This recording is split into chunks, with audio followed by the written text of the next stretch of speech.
दण्डवतो पुत्रं विशालदेवस्य नित्यमुक्तिप्रदायकं मालनी परमानन्दनं वन्दे श्रीचक्रधरविभुं वन्दे श्रीचक्रधरविभुं सर्वज्ञ श्रीचक्रधर स्वामी की जय. दंडवत. तर नामस्मरणाचे महत्त्व व नामस्मरणाचे फायदे यामध्ये आपण 10 नंबरचा जो फायदा आहे तो आपण ऐकणार आहोत. तर नामस्मरणाने कोणता फायदा होतो? नामे प्राप्ती ते करी, म्हणजे नामस्मरण जर आपण सतत करत राहिलो तर नामस्मरणाने परमेश्वराची प्राप्तीसुद्धा होते. आता नामस्मरणाने डायरेक्ट नामस्मरणाने प्राप्ती होते का? नाही. तर नामाचे 10 टाय सांगितले. नामामध्ये 10 प्रकारचे लाभ होता शेवटचा जो लाभ आहे त्या प्रकारे प्राप्ती होते. म्हणजे नामाने पहिला जो काय नामे वेद, नामाने वेद होतो पहिले सुरुवात. जसा आपण उपदेश घेतला म्हणजे गुरु केला, कोणी जीवाने गुरु केला मनुष्य याच्याने, आणि केल्यानंतर त्याने जर कधी गाठी केली, नामस्मरण केलं, एकांतात बसून शांतता ठेवून पूर्व दिशेला उत्तर दिशेला मुख करून खाली बसून, खाली बसकर टाकून, डोक्यावर कपडा घेऊन, आणि असं जर नाम उच्चारत करत आणि जर नामस्मरण त्याने सतत केलं तर त्या नामाने त्याला वेद म्हणजे आवडी निर्माण होते, चतुर्विध साधनाची आवडी निर्माण होते, परमार्गाची आवडी निर्माण होते. आणि नामस्मरणाने दुसरा लाभ होतो नामे बोध, म्हणजे नामस्मरणाने त्याला ज्ञानसुद्धा जागृत होतं. त्याने ज्ञानासाठी तसं योग आणून देतात, तसे अधिकरण आणून देतात, तशा पुरुषाकडून त्याला बोध ज्ञान बी होतं आणि ज्ञान त्याला नामस्मरण आवडतं. नंतर तिसरा जो फायदा होता नामे अनुसरण, म्हणजे सतत नामस्मरण केल्यामुळे त्याला अनुसरण्याचा सुद्धा योग येतो. त्यानंतर नामे स्मरण, म्हणजे नामस्मरण केल्याने सतत त्याच्याकडून स्मरण होत राहतं, दिवस वाया जात नाही. नामे सकळ निरोध परिहारी, म्हणजे नामस्मरण त्याने सतत केल्यामुळं त्याला इंद्रियाचा जो काही दमनाचा जो त्रास होता तो सुद्धा त्याचा दूर होतात, त्याला परमेश्वर तिथं सहाय्य करतात. नामे वाजत वाराधरी, म्हणजे वाजत वाऱ्यासारखे दुःखसुद्धा तिथं पंचमहाभूताचे ऋतुकाळाचे दुःखसुद्धा होत नाही. नामे पडते आकाशधरी, म्हणजे आकाश पडल्यासारखे अपघातापासून सुद्धा परमेश्वर रक्षण करतात. नामे येते विघ्नहरी, म्हणजे येणारे विघ्न वगैरे संकट प्रपंचात ते सुद्धा नामस्मरणाने देव दूर करतात. तर नामे साह्याते करी, म्हणजे नामस्मरणाने प्रापंचिक अडचणीसुद्धा दूर होतात, त्या ठिकाणी सुद्धा परमेश्वर सहाय्य करतात. आणि शेवटचा जो काय आहे नामे प्राप्ती करी, म्हणजे अशा प्रकारे 10 नंबरचे फायदे आहेत, 10 फायदे आहेत. त्याच्यामध्ये एक एक फायदा होता शेवटचा नामस्मरण केल्यामुळं 10वा नंबरचा जो फायदा आहे नाम प्राप्ती ते करी. तर अशा प्रकारे ते नाम प्राप्ती करून देणार. तर त्या ठिकाणी हा प्राप्ती ते करी हा जो विषय आहे, इथं भट्टोबास जे होते स्वामींच्या जवळ ईश्वर अप्राप्ती कारणे ते दुःख करतात. बघा, परमेश्वराचे ते सतत स्मरण करतात, परमेश्वराची आठवण करतात, आणि परमेश्वर त्यांना ते म्हणतात परमेश्वर एक दिवस की हा जीव कसा आहे, प्रत्येक जीव एक कर्मचांडाळ आहे, एक कृतज्ञ आहे, एक प्रतारक आहे, वंचक आहे, विश्वासघातकी आहे, मातृद्रोही, गुरुद्रोही, परिवारद्रोही, मार्गद्रोही, गोत्रद्रोही, स्वामीद्रोही, असं परमेश्वरा ठिकाणी अनेक प्रकारचे दोष या जीवामध्ये आहेत. आणि या जीवाचे दोष या पापी असल्यामुळं या परमेश्वर त्याला प्राप्त होत नाही. आणि म्हणून या ठिकाणी या वेगळा कोणी दिसत नाही, म्हणून कोणाला प्राप्ती लवकर होणार नाही. त्या ठिकाणी भट्टोबा दुःख करतात, आणि दुःख केल्यानंतर स्वामी म्हणतात की रडल्याने काय देवणार आहे, तो तुम्ही जयापरी व्हा तशापरी होईल, त्याचं आचरण करावं लागेल, त्यांनी जसं सांगितलं आहे तसं तुम्हाला करावं लागेल. मग त्या आचरणामध्ये स्वामी सांगतात की आम्ही जो काही अशुद्ध व्यक्ती त्याला शुद्ध करू.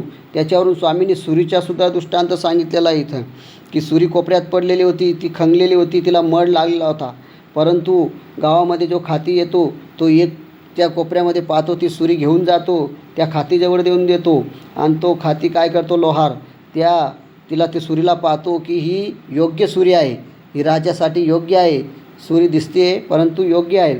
मग तो काय करतो, त्याला दाम देतो, काहीतरी त्याला पाठवून देतो, आणि त्या सुरीला तो नंतर व्यापार झाल्यानंतर त्या सुरीला वेगळा करतो, आणि त्याचे एक एक पार्ट काढून तिला एकदम स्वच्छ करून टाकतो, आणि तिला अनेक द्रव्यामध्ये टाकून तिला एकदम शुद्ध आणि चकाकी करून टाकतो, आणि तो राजाला भेट देतो. राजा त्या सुरी राजाला एवढी आवडते की तो जवळ ठेवतो, झोपताना बसताना कुठेही घेऊन जाताना जवळ घेऊन जातो. तर अशा प्रकारे त्या सुरीला जो मडलेली सुरी तेजस्वी झाली आणि त्या राजाजवळ गेली. तशा प्रकारे देव म्हणतात की आमचं जर नामस्मरण सतत केलं, आमचं जर कधी आवडी केली, आम्ही जर सांगितलेला आचार केला जीवानं, तर आम्ही त्याला असा शुद्ध करू आणि त्याला आमच्याजवळ ठेवू, म्हणजे प्राप्ती करून देऊ. म्हणून नामस्मरणाने प्राप्ती ते करी, असं भट्टोबासांनासुद्धा योग आलेला आहे. तर अशा प्रकारे स्वामींनी इथं सांगितलेलं आहे. त्यानंतर स्वामींनी इथं उदाहरण अजून दिलेलं आहे की आम्ही ज्या विद्याच्छेद करतो, आम्ही जीवांचं उद्धारण करतो. या ठिकाणी सुरीचा दृष्टांत सांगितलेला आहे की सुरी जशी निशिजे आहे का नाही, निशिजे म्हणजे तिला जर कधी काही तेल सूप खार असं लावलं तर तिला चकाकी येते, झडाकी येते, ती मड लागलेला असतो. परंतु तशा प्रकारे परमेश्वर काय करतात, त्याचं अज्ञान वगैरे पाप दोष सर्व नासून टाकतात आणि त्यालासुद्धा शुद्ध करून टाकतात, योग्यता त्याच्या करून टाकतात आणि त्याला प्राप्तीसुद्धा करून देतात. म्हणून या ठिकाणी या सुरीच्या दृष्टांताप्रमाणे स्वामी या म्हणलेल्या जीवाला, पापी जीवाला, या कृतज्ञ विश्वासघातकी जीवाला परमेश्वर काय करतात, जर या जीवाने सतत नामस्मरण केलं, परमेश्वराची आवडी केली, याला नामाचे 10 टाय जे नामस्मरण केले, याला 10 टाय होतील, 10 प्रकारचे फायदे होतील आणि 10वा प्रकार याला परमेश्वर प्राप्तीलासुद्धा घेऊन जाणार. जसं स्वामींनी सांगितलं की द्वापरी अर्जुन देव पुराण प्रसिद्ध आहेत, आहे का नाही. द्वापार युगामध्ये जे काही अर्जुन असेल, अर्जुन देव, कारण अर्जुनाने सतत परमेश्वराचं स्मरण केलं आणि म्हणून त्यांना शेवटी प्राप्तीलासुद्धा परमेश्वरच श्रीकृष्ण महाराजच अवतार घेऊन गेले. म्हणून नामस्मरणाने प्राप्तीसुद्धा करी, हा जो काही फायदा आहे हा सुद्धा प्राप्त झाला. म्हणून नामस्मरणाने प्राप्तीसुद्धा होते, म्हणजे परमेश्वर प्राप्तीचा सुद्धा योग निश्चित येतोच नामस्मरण केल्याने. म्हणून नामस्मरणाचे एवढे काही फायदे, एवढे काही महत्त्व आहे की सतत या जीवाने सतत नामस्मरण केलं गेलं पाहिजे. बाबा हो, नामस्मरण केल्याशिवाय दुसरं काही नाही आहे. म्हणून उद्धव आणि अर्जुन हे सतत परमेश्वराचे भक्त होते, नामस्मरण करत होते. तशा प्रकारे महादाईसासारखे, बाईसासारखे, भट्टोबासांसारखे असे भक्त या ठिकाणी होऊन गेले आणि त्यांनी सतत परमेश्वराचं स्मरण केलं. म्हणून परमेश्वरहीसुद्धा त्यांना योग आणून दिला आणि त्यांना आश्वासन दिलं की यांनासुद्धा परमेश्वर होणार. अशा प्रकारे आपण जर प्रपंचात राहून आपण जर सतत नामस्मरण करत राहिलो, सतत परमेश्वराची भक्ती करत राहिलो, तळमळ करत राहिलो, तर आपण जर असं प्रपंचामध्ये राहून वेळ काढून जर आपण सतत नामस्मरण केलंस आणि सकाळच्या पहाडी जर लवकर नामस्मरण केलं तर फार लवकर देव प्रसन्न होणार. आणि अशा प्रकारे आपली योग्यता होऊन हळूहळू परमेश्वराचे भक्त होऊन परमेश्वर आपल्याला प्राप्तीलासुद्धा घेऊन जाणार.